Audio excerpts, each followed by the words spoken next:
Brooklyn, 1916. Al Capone was 17 years old when he received his first substantial paycheck. Not the irregular pocket money of odd jobs and small street hustles, but real wages, earned working as a clerk and occasional enforcer for a small Brooklyn operation connected to the 5 Points gang. He had never held this much money at once. $40. A significant sum for a 17-year-old in 1916, equivalent to weeks of his father's barbering income. More cash than Gabriel Capone had ever placed in his son's hands for any purpose. Al Capone walked to a tailor on a street he'd passed 100 times but never entered, a shop where the suits in a window cost more than most Brooklyn families spent on clothing in a year, and he spent every dollar of that first paycheck on a single suit. This is a story of that suit, and what it reveals about a man who would spend the rest of his life understanding, with an instinct that bordered on genius, exactly what clothing could do for someone who had nothing else to prove who they were.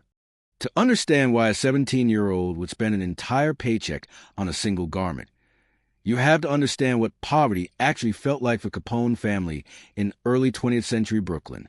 Gabriel Capone had emigrated from Naples in 1894 with skills as a barber and almost nothing else. No capital, no connections, no safety net beyond the extended network of other Italian immigrants navigating the same impossible transition. He'd worked hard, built a modest barbershop, raised a large family in cramped tenement housing where privacy was theoretical and want was a permanent background condition of daily life. 9 children eventually filled rooms that had never been designed for that many people, where the sound of the street and the sounds of family life blended into a constant background that young Al absorbed as simply the texture of existence. The Capone children grew up understanding, in the particular way that poor children absorb economic reality before they have language for it, that there were 2 kinds of people in the world, those who had enough and those who didn't. The family fell decisively into the second category. Clothes were handed down between siblings, repaired with careful stitches that Teresa managed alongside everything else she did to keep the family functioning, made to last years beyond their natural lifespan through sheer maternal determination. Shoes were resold until resoling no longer helped, then resold again anyway, because new shoes weren't a realistic option. The particular humiliation of poverty, the way it announced itself visually, the way strangers could assess your family's economic position in a single glance at your clothing, was something young Al Capone understood intimately before he understood much else about how the world worked. He'd watched wealthy men move through Brooklyn streets in suits that fit perfectly, fabric that draped with a particular quality that only expensive tailoring could achieve, and he'd understood, with a clarity that children sometimes have about things adults complicate with excessive nuance, that those suits weren't just clothing. They were armor. They were announcement. They were a visual language that communicated, before a single word was spoken, exactly how much respect and deference a person was entitled to expect from the world around them.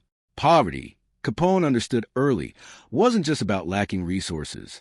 It was about lacking the visual credentials that allowed you to move through certain spaces with confidence, that prevented shopkeepers from watching you suspiciously, that kept police from stopping you for no clear reason beyond how you looked. Wealth had a uniform.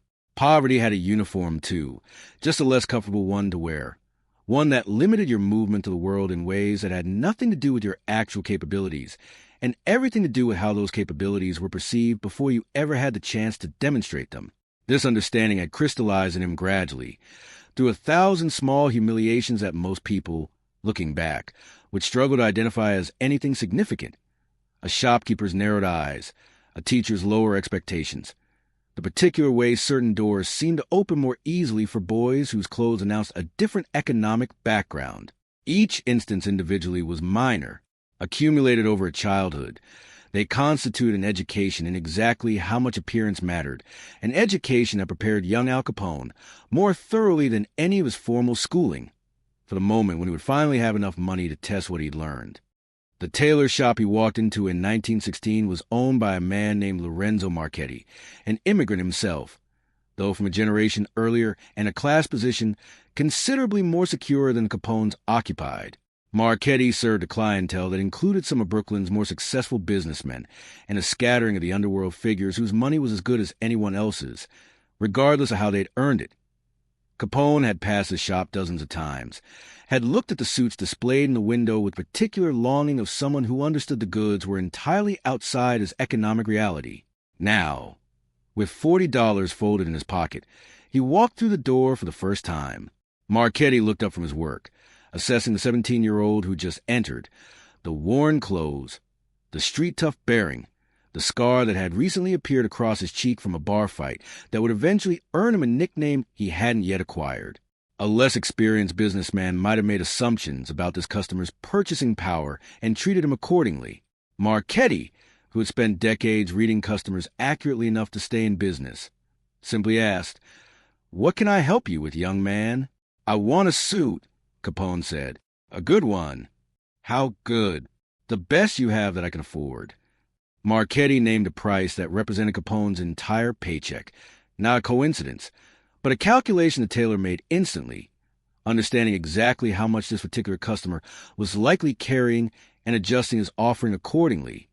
The practical economics of a business that survived by accurately reading what each customer could spend. Capone didn't hesitate. "I'll take it." The fitting process took nearly 2 hours, measurements taken with the careful precision that bespoke tailoring required. Fabric selected from options Capone had never imagined existed. He chose a dark wool with a subtle pattern that Marchetti assured him would convey seriousness without ostentation. Discussions about cut and style that introduced Capone to a vocabulary he'd never needed before. The proper break of trousers, the correct width of lapels, the particular way a jacket should sit, across the shoulders to suggest both strength and refinement. Marchetti, sensing something in his young customer that went beyond simple vanity, took unusual care with the process. "A suit is a message," he told Capone, while marking adjustments with Tailor's chalk. "Before you say a single word, the suit has already told people who you are, or who you want them to believe you are.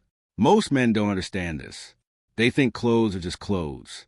But the smart ones, the ones who understand power, they know that what you wear is the first sentence in every conversation you'll ever have." Capone absorbed this with the intensity he brought to everything he considered important. "How do I make sure it says the right thing?" "That depends what you wanted to say." Capone considered this question seriously, standing in front of Marchetti's mirror in his shirt sleeves while the tailor worked, seeing himself reflected in ways he'd never had reason to examine before. "I wanted to say that I'm not someone people can push around, that I'm not just some kid from the neighborhood, that I matter." Marchetti nodded slowly, understanding something about his customer's ambitions that went beyond the immediate transaction. "Then we'll make sure it says exactly that." When Capone returned a week later to collect a finished suit, the transformation was, by his own later accounts, genuinely startling. Not because the suit altered anything fundamental about who he was, but because it revealed something he hadn't fully understood about the relationship between appearance and self-perception.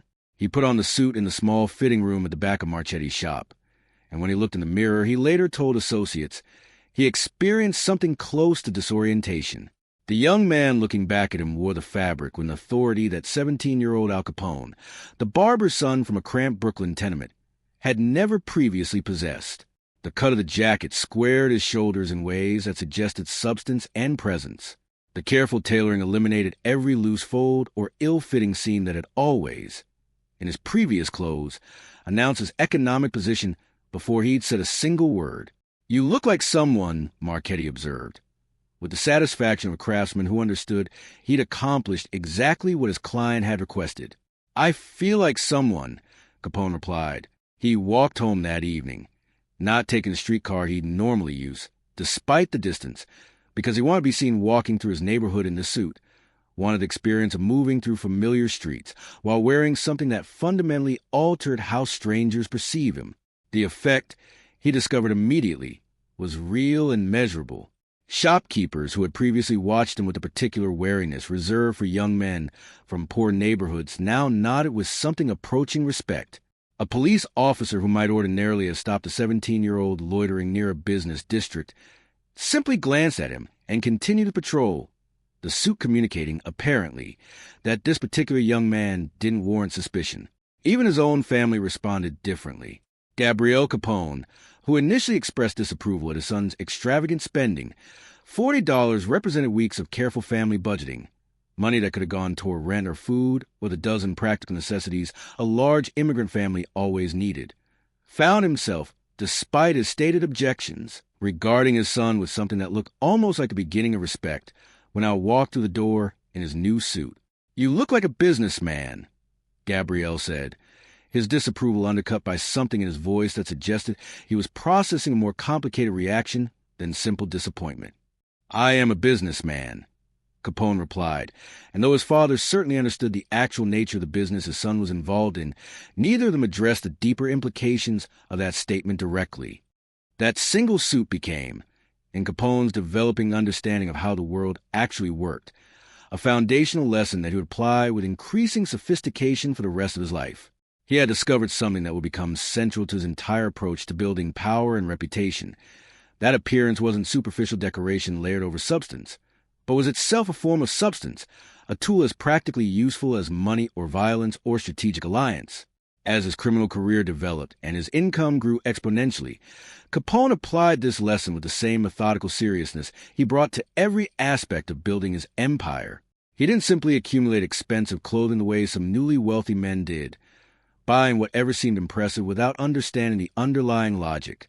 He studied it, the way he studied everything that mattered to him, developing genuine expertise about fabric and tailoring and the precise visual signals that different styles communicated to different audiences. He understood, in ways that many of his criminal contemporaries never quite grasped, that his suits needed to communicate multiple, sometimes contradictory messages simultaneously.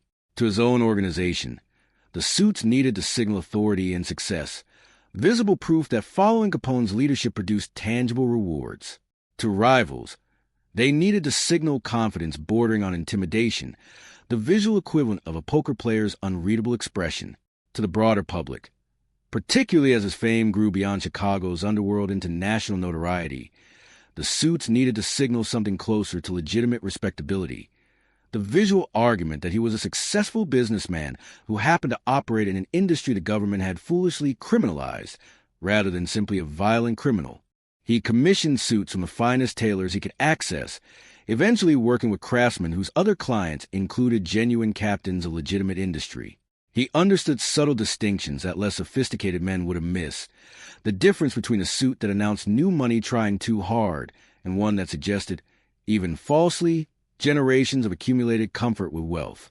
He learned to read other powerful men's clothing with the same analytical precision he applied to assessing their other vulnerabilities and strengths. Decades later, in the declining years at Palm Island, when the neurosyphilis had stolen most of what made Al Capone who he'd been, the sharp intelligence, the commanding presence, the empire he built through decades of calculated effort, May noticed something that struck her as significant enough to mention to people close to the family. Capone's closets, even in his diminished state, still contained dozens of meticulously maintained suits, the physical inventory of decades spent understanding clothing as a tool of identity construction. On his clearer days, he would sometimes ask to see them. Running his hands over fabric he could no longer fully appreciate with the discerning eye that had once made him genuinely knowledgeable about tailoring, but that still seemed to provide some residual comfort, some connection to the man he'd been before disease began dismantling his sense of self. "None of them feel the way that first one did," he told May once, during one of his clearer periods, his memory reaching back across nearly 3 decades to a tailor shop in Brooklyn that likely no longer existed. The one Marchetti made, $40, my whole paycheck. I remember exactly how I felt putting it on for the first time. What did it feel like? May asked. Capone considered the question with a careful attention he brought to memories that still surfaced clearly amid the increasing fog. "Like I mattered," he said finally. "Like I was someone the world had to take seriously. I spent the rest of my life trying to recreate that feeling, buying better and better suits, and none of them ever quite got back to it. That first one, that was the only time clothing actually changed something. After that, I think I was just trying to prove I still belonged in it." It was, perhaps, one of the most honest assessments Al Capone ever offered about the entire architecture of image and reputation he'd spent his adult life constructing. The recognition, arriving only in the final years when so much else had been stripped away, that the elaborate visual language of power and success he developed with such sophistication had always been, at its core, an attempt to recapture something that had happened only once, in a Brooklyn tailor shop, when a poor 17-year-old had looked in a mirror and seen, for the first time, someone he believed the world would have to respect. The suit had changed how the world saw him. It had never quite managed to change how he saw himself.